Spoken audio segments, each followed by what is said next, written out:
Katherine Mansfield was born in New Zealand in 1888 and died in 1923. She was a prominent New Zealand modernist short story writer. Aged 19, she left New Zealand and settled in England, where she became a friend of writers such as D.H. Lawrence and Virginia Woolf. In 1917, she was diagnosed with tuberculosis and died aged 34.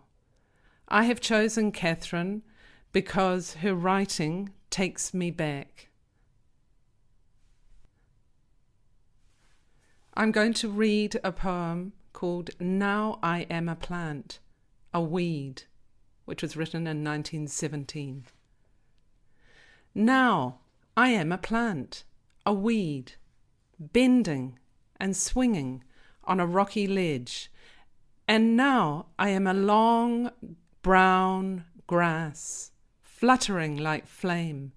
I am a reed, an old shell singing, forever the same, a drift of sedge, a white stone, a bone, until I pass into sand again, and spin and blow, to and fro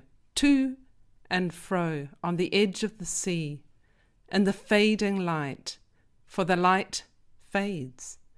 But if you were to come, you would not say, "She is not waiting here for me, she has forgotten."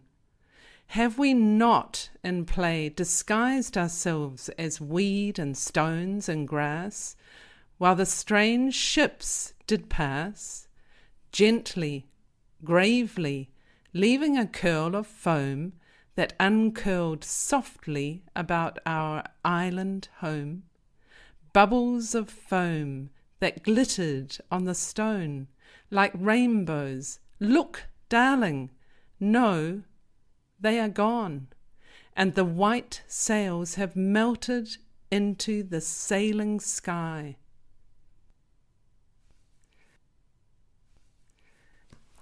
The Storm. This is a poem which is about the elements, about the power of the land. I ran to the forest for shelter, breathless, half sobbing. I put my arms round a tree, pillowed my head against the rough bark. "Protect me," I said. "I am a lost child." But the tree showered silver drops on my face and hair. A wind sprang up from the ends of the earth. It lashed the forest together. A huge green wave thundered and burst over my head.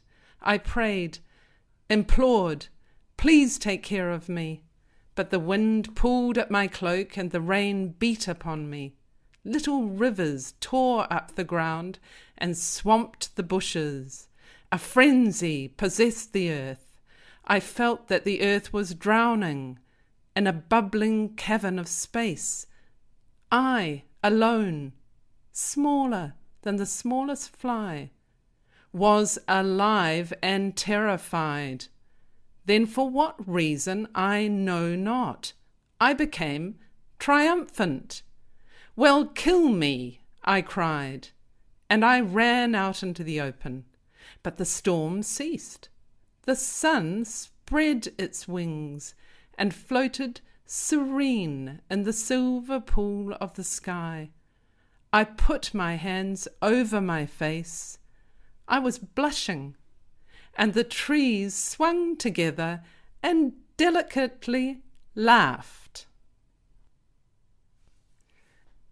This poem is called When I Was a Bird, and I loved birds. I love birds. I climbed up the karaka tree into a nest all made of leaves, but soft as feathers. I made up a song that went on singing all by itself and hadn't any words, but got sad at the end. There were daisies in the grass under the tree. I said, just to try them, "I'll bite off your heads and give them to my little children to eat." But they didn't believe I was a bird. They stayed quite open. The sky was like a blue nest with white feathers, and the sun was the mother bird keeping it warm. That's what my song said, though it hadn't any words. Little brother came up the path, wheeling his barrow. I made my dress into wings and kept very quiet.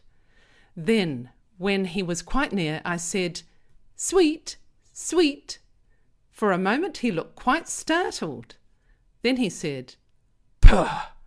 You're not a bird. I can see your legs." But the daisies didn't really matter, and the little brother didn't really matter. I felt just like a bird.